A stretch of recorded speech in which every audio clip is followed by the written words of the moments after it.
So, picture this for a second. You are like a ruthless B2B salesperson, right? Yeah, I'm picturing it. And you are trying to close this massive, fiercely competitive corporate contract. Let's just say you are upgrading a whole fleet of office photocopiers. Oh, wow. The most slammerous job in the world. Right, exactly. So you are sitting in this sterile boardroom. The prospect across the table is just totally checked out. They are glancing at their watch and just radiating rejection. We have all been in that room. It is brutal. It really is. Now imagine your secret weapon to shatter that wall and actually close the deal it isn't like a better pricing matrix or some slick slide deck. Right. It is actually a technique derived directly from a blind Muslim yogi. Which just sounds so wild when you say it out loud. It does. But today we are exploring one of the most bizarre and counterintuitive, but surprisingly effective intersections of ancient mysticism and modern economic survival. Welcome to the deep dive. Yeah, it really sounds like the premise for a strange novel. Woo. But we are looking at real, highly practical applications today.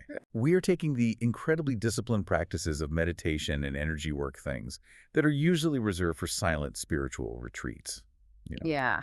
And we are examining how they map onto the messy realities of developing human intuition, like reading people and actually just putting food on the table. And to do that, we're drawing from a single deeply fascinating source today. It's a video log from a man named Osman. Yes, Osman. And he is widely known online as the Blind Muslim Yogi. And I need to really set the stage here for you listening because Osman is not your typical wellness influencer on Instagram. Not at all. He is on a completely different level. He really is. He is a master-level bioenergy healer. He has practiced advanced yoga and meditation for 50 years, like half a century. Which is just staggering dedication. He actually attained his first samadhi experience by the age of 19. Wow, 19. That is incredible. And his specialization is intense too, right? He focuses on critical care recovery and terminal illnesses. Yeah, he utilizes these telepathic healing capabilities that are based on quantum and entanglement principles. Right, and there's a very specific, deeply compelling piece of context about his life that you need to hold in your mind as we go through this deep dive today. It is the crucial context that completely reframes how you listen to his teachings. Exactly. So today is May 2026. Exactly 3 years ago, in May 2023, Osman lost his eyesight completely. He is permanently blind. Yes. But when you listen to his videos and the source material we are looking at today, he vividly describes the physical world. Yeah, he talks about the intricate physical shapes of people's hands. He describes the tiny branching lines on a palm in really sharp detail. Right, and he does this, and he explicitly reminds his viewers of this because he's drawing heavily on his rich visual memories from before his blindness. He says in his videos, he says, I describe things that can only be described by someone with eyesight because I had normal eyesight before May 2023. It is such a unique perspective. He synthesizes that visual memory with this highly tuned energetic perception that he uses today. It creates this incredible dynamic in his work. He is teaching us how to see the world from the perspective of someone who literally had their physical sight taken away, forcing him to rely entirely on intuition. But before we get into the mechanics of how he actually does this, we have to state a critical boundary that Osman himself is very strict about. Yes, the medical disclaimer. Yeah. And I really appreciate how blunt he is about this. Me too. Osman makes it explicitly clear that all of his therapies are natural-based. They are complementary. Right. They are absolutely not a replacement for medical treatment. Exactly. If you have a medical condition, you must go to a qualified, licensed medical practitioner. He offers complementary services to enhance medical care, not replace it. Which is an essential grounding rod for a conversation like this. It really separates a disciplined practice from dangerous grandiosity. Well, and he explains his high success rate, which is around 90%. He says it isn't actually extraordinary, it is normal. Right, because people are just unaware of this type of healing. He explains that if anyone follows his protocol, their natural energy improves. It boosts their immunity naturally without external energy healing. Exactly. He views things like cancer as a result of modern lifestyles that deplete our natural energies. And the natural spirituality and yoga protocols replenish that lost energy. Which can reverse severe ailments over time with rigorous practice. And his practice is rigorous. In some stages, he practiced up to 18 hours daily. Which also explains his relatively high treatment fees for his premium energy healing services. He has put in the decades of work. Right, but to balance that out, he provides so much unique advice and direction on his free YouTube channel. He doesn't withhold information there. Yeah, the only exclusive paid service is on his Patreon channel for live daily video one-on-one consultations and group sessions. But the core information is free, and his mission is to encourage a scientific approach to life by simplifying these ancient methodologies. And we should clarify here, he specifically uses the term scientific approach to life. There was some confusion out there with people using the word centurion, but scientific is the correct term he prefers. Good catch. Yes, a scientific approach. Now wait, let's pause right here because if I'm listening to this and I'm a naturally skeptical person, Sure. the phrase fortune telling or reading palms might already have me rolling my eyes. Oh, absolutely. Because my immediate assumption is that someone is just memorizing a script. You know, they see the death card in tarot and they recite a spooky paragraph they learned in a paperback book. And Osman would actually agree with your skepticism there. He points out that this is exactly what most superficial reading is. So what makes his approach different? Well, to answer that, we need to look at how he breaks down the actual anatomy of intuition. He shares a story about a close friend of his who happened to be a tarot card reader. Oh, right. I remember this from the source material. Yeah, this friend was incredibly supportive when Osman first lost his eyesight in 2023 and helped keep his business afloat. Which is a huge transition to navigate. Totally. So to return the favor, Osman applied his yogic expertise to help his friend's tarot practice. He performed multiple chakra unblockings on this friend. Okay, wait, I need to interrupt you there. When we say chakra unblocking, we are getting into that territory where the skeptical listener is going to check out again. Fair point. What does that actually mean? Are we talking about literal spinning wheels of light in the chest, or is there a real physiological mechanism happening here? It is a vital question. Let's strip away the mystical terminology for a second. In yogic tradition, chakras are described as focal points of energy. Okay. But if we look at this through a mechanical lens, think about the human nervous system. We walk around every day accumulating stress and cognitive clutter. Our sympathetic nervous system is just constantly firing. Exactly. So when Osman talks about unblocking a chakra, he is talking about a rigorous, targeted protocol of breath work and meditation that radically downregulates that nervous system. So it clears the physiological and psychological bottlenecks? Yes. It actually reminds me a lot of how Professor Andrew Huberman talks about the nervous system on the Huberman Lab podcast. Oh, that is a great connection. Which episodes are you thinking of? Well, there are 3 specific Huberman Lab episodes that really parallel Osman's scientific approach here. Hit me with them. First, there's his episode with Dr. Matthew Walker on sleep and recovery, where they discuss clearing neurological waste. Unblocking chakras acts very similarly for waking cognitive waste. That makes total sense. Then the episode with Sam Harris on meditation. Huberman and Harris dig deep into how mindfulness literally rewires the brain's default mode network. Which is exactly what Osman is doing. Right. And the third one is Huberman's interview with Dr. David Spiegel about clinical hypnosis and the mind-body connection. They discuss accessing states of deep calm that directly mirror Osman's advanced samadhi states. That is fascinating. So unblocking a chakra is like clearing the cache on your web browser? That is a highly accurate way to look at it. You aren't necessarily upgrading the computer's hardware, but you are deleting all the background junk that is causing the system to lag. Exactly. You are removing the interference. Mm-hmm. And Osman noted that the rate at which his friend's system cleared was just astonishing. And what does clearing the cache actually do for a tarot reader sitting across from a client? It dramatically shifts their capability from recalling theory to engaging in real-time pattern recognition.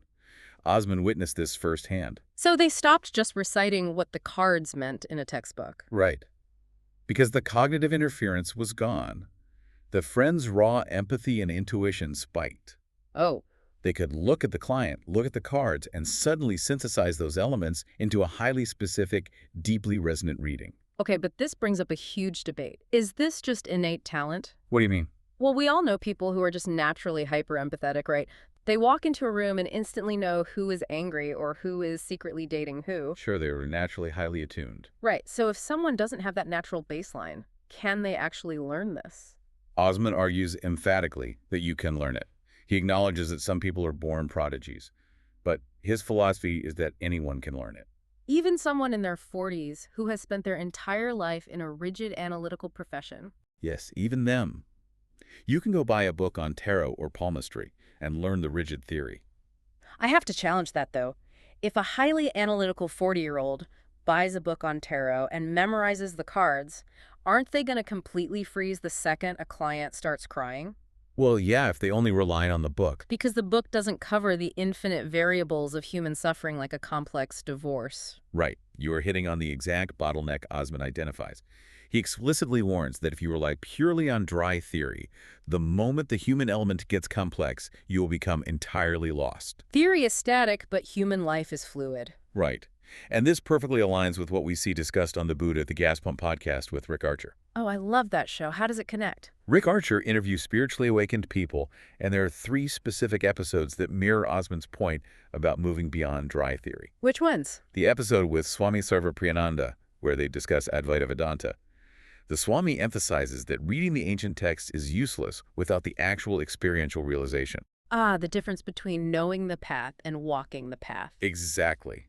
Then Rick's episode with Rupert Spira on the direct path to non-duality.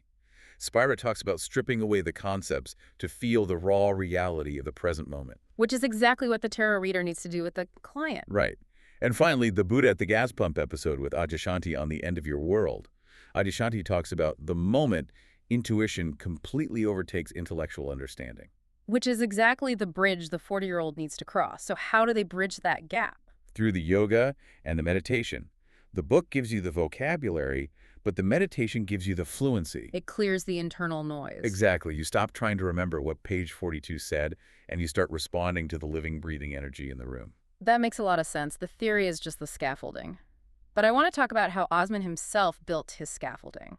Oh, his origin story. Yes, because it is not what you would expect at all. When you hear about a master-level yogi who studied things like Swami Sivananda's teachings, you assume he spent his adolescence in a monastery. Right, chanting on a mountain somewhere. But his entry point into palmistry happened in a university dormitory. It is a brilliantly subversive origin story. He was a university student living in a hostel on campus, far away from his family. And like most college students, he had an abundance of free time, especially on the weekends.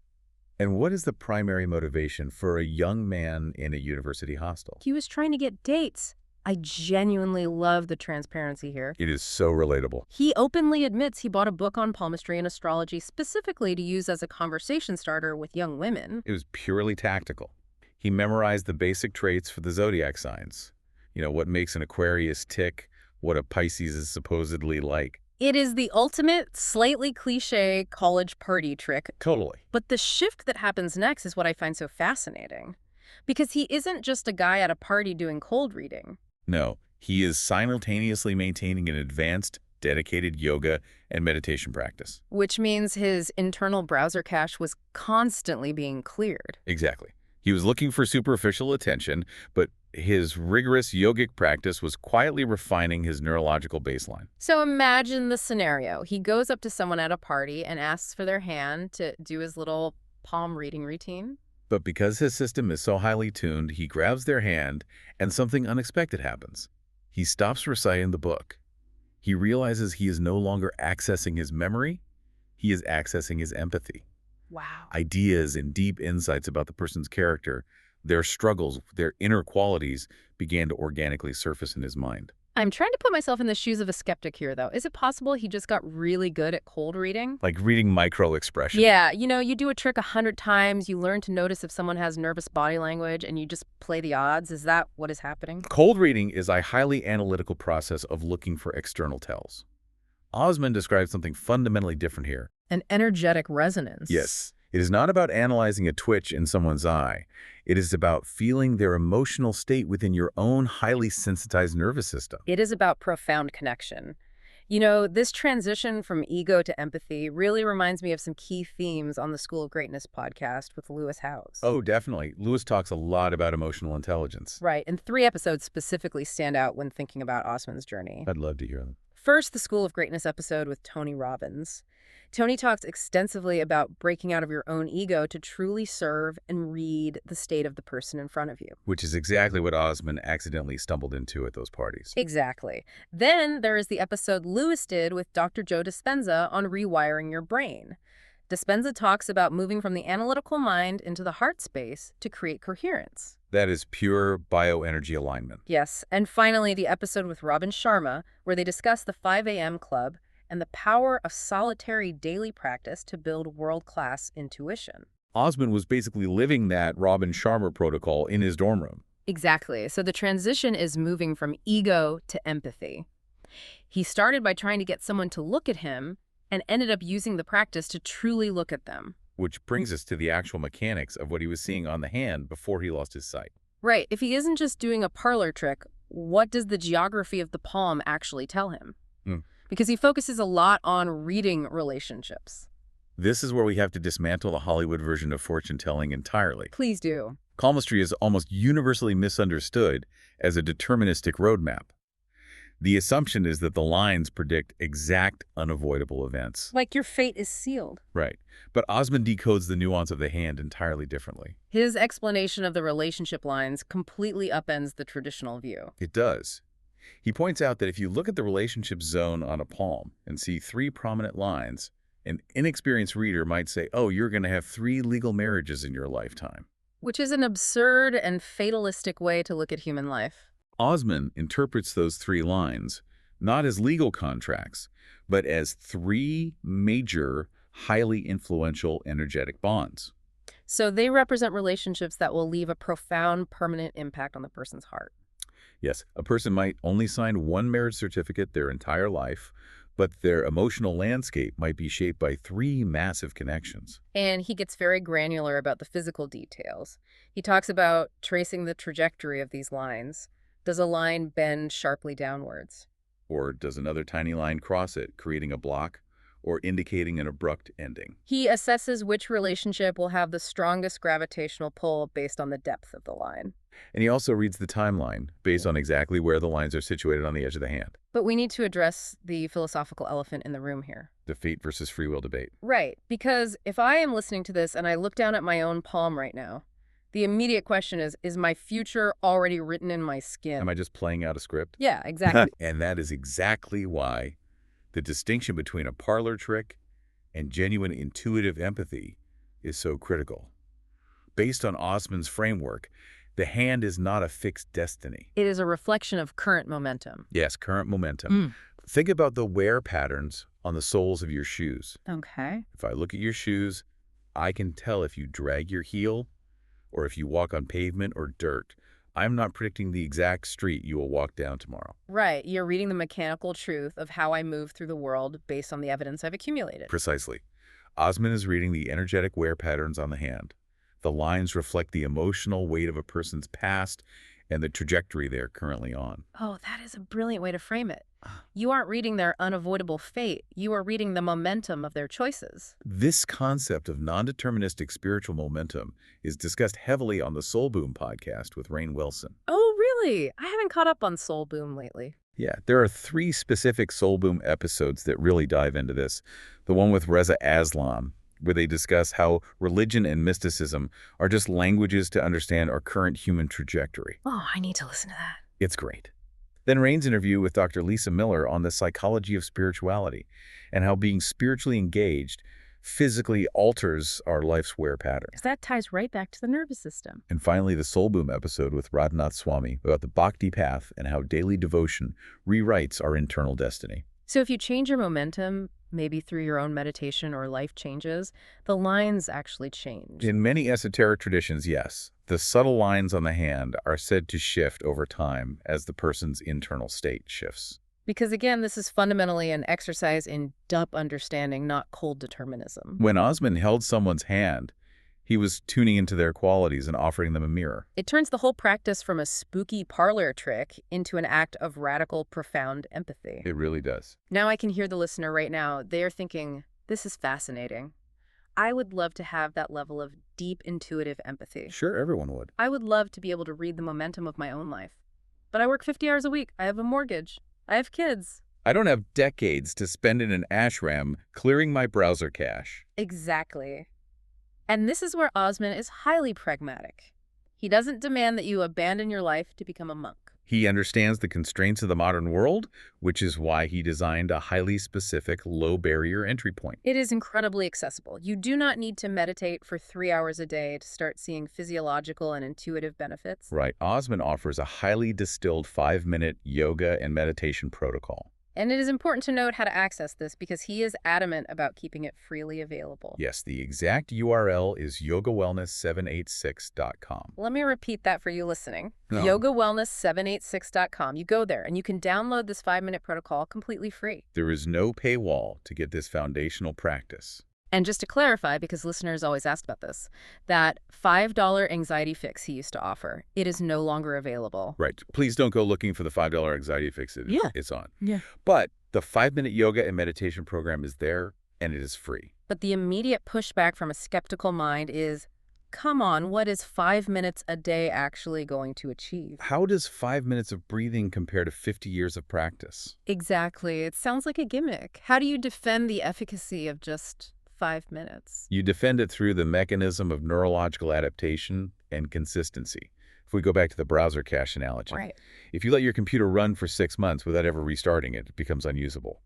But if you take just 30 seconds every single day to clear the cache, the machine runs optimally.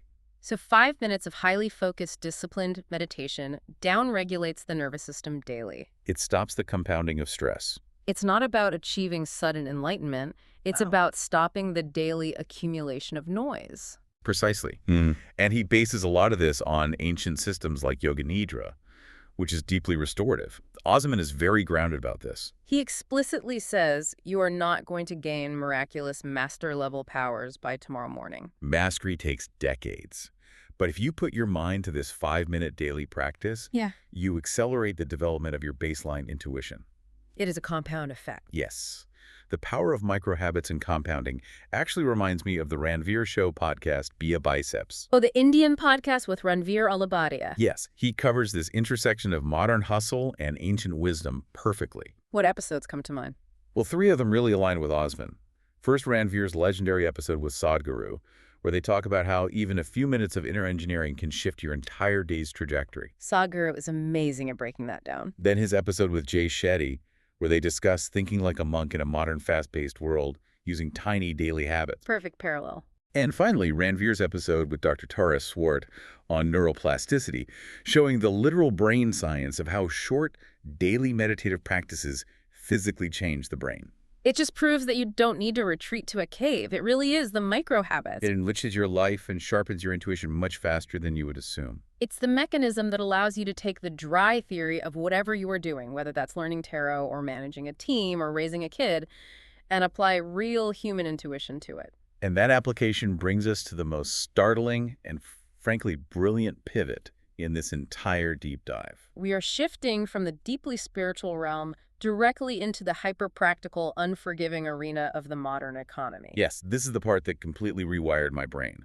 We are going to talk about how an ancient spiritual intuition actually puts food on the table. Osman presents fortune-telling and intuitive reading as the ultimate B2B sales tool. When you first hear it, it sounds completely absurd.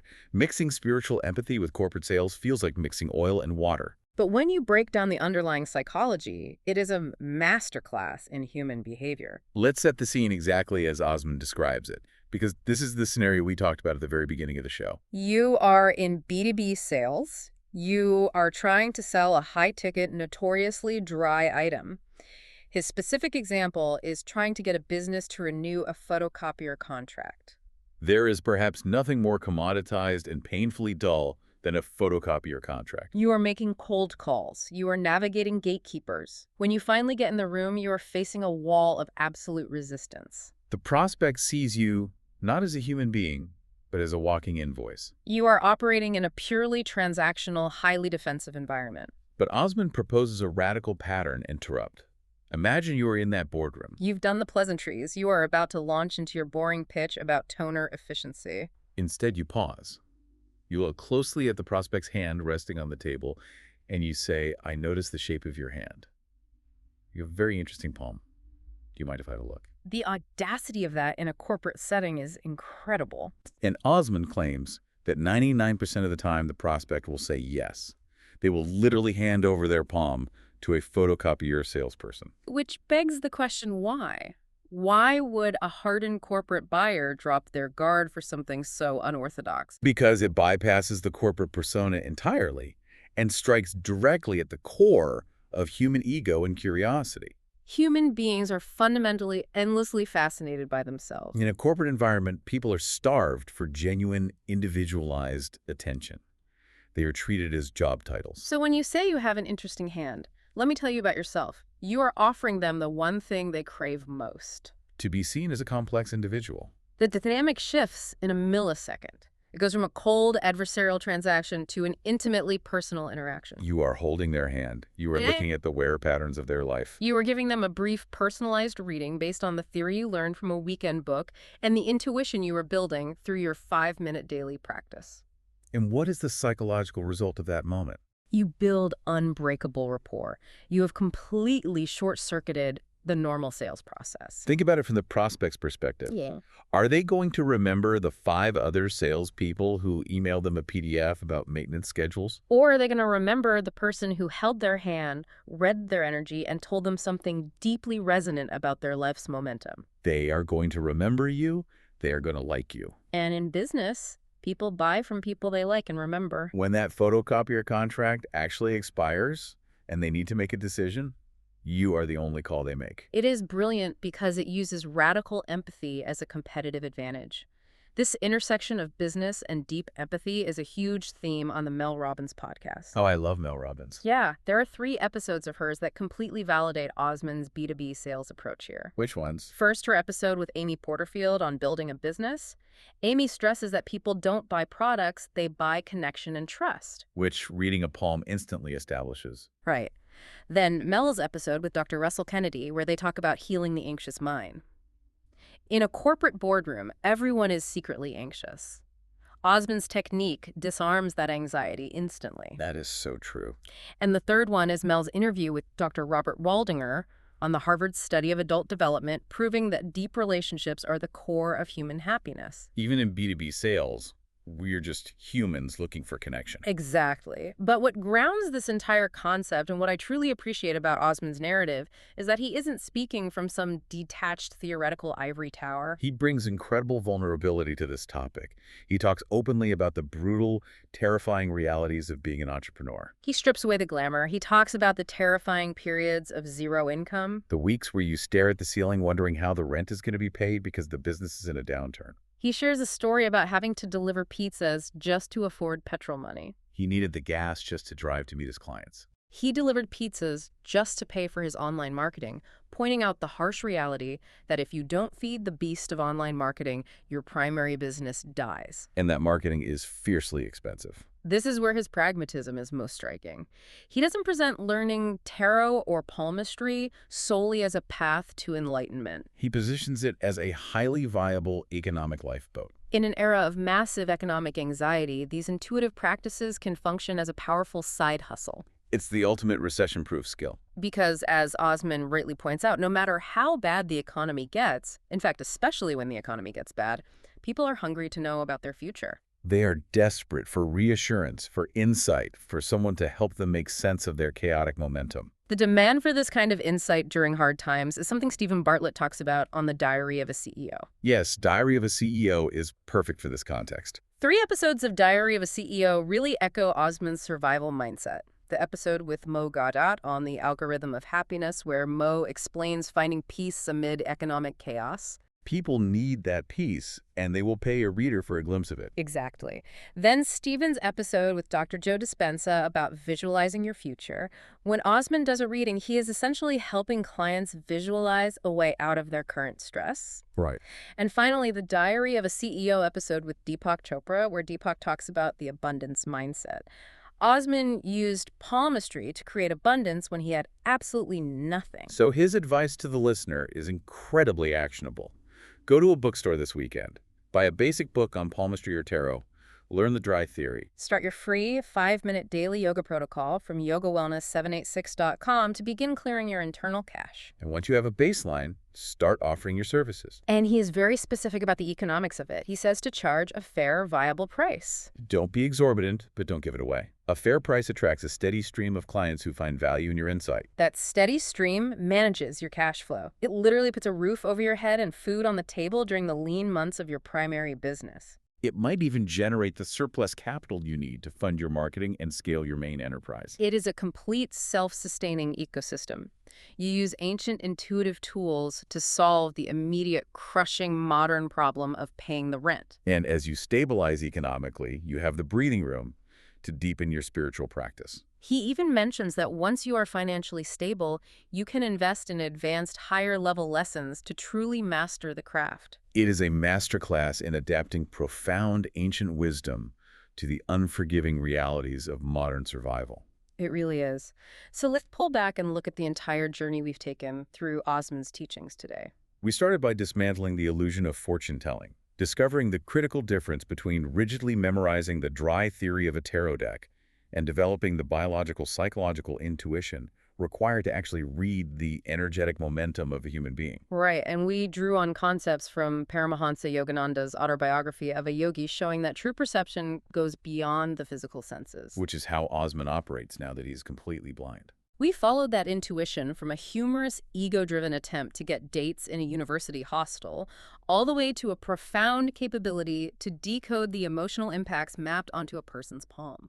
We learned that the barrier to entry isn't a decade of isolation, but a simple, consistent 5-minute daily habit. Which is available for free at yogawellness786.com. Right. It clears our mental cache and allows that intuition to compound. And finally, we saw how that cultivated empathy isn't just for spiritual retreats. It is the ultimate tool for surviving the modern economic grind. Capable of instantly building unforgettable rapport in the coldest boardroom or providing a vital economic side hustle when traditional systems fail. So as we wrap up this deep dive, what is the ultimate takeaway here? What should the listener be turning over in their mind as they go about their day? I think Osman's teachings reveal a glaring blind spot in how we operate today. We live in a society entirely dominated by digital screens, artificial intelligence, cold metrics, and automated funnels. We are constantly searching for the next piece of software to hack our productivity or boost our sales. But perhaps the ultimate hack in life, in survival, and in business is entirely analog. The ultimate pattern interrupts. Exactly. The ability to sit across from another human being, whether they are a terrified client, a stressed spouse, or a hostile corporate buyer, look at the wear patterns of their life, connect with their actual energetic state, and do the one thing no algorithm can ever do. Make them feel truly deeply seen. That is incredibly powerful. It really is. And if you want to explore more of his incredible insights, you can search for his podcast on both Apple Podcasts and Spotify. Just search for the Blind Muslim Yogi. Yes, the Blind Muslim Yogi. Remember to follow his channel on Spotify or like and subscribe to his YouTube channel to help increase his exposure. It really helps him achieve his mission of spreading this scientific approach for everyone's benefit. I want to thank you so much for joining us on this deep dive today. We hope this exploration has challenged your assumptions about mysticism, intuition, and how we connect with each other. Keep questioning the world around you. Keep looking for those unexpected intersections, and maybe, just maybe, take 5 minutes today to step away from the noise, sit in stillness, and see what happens. We'll see you next time.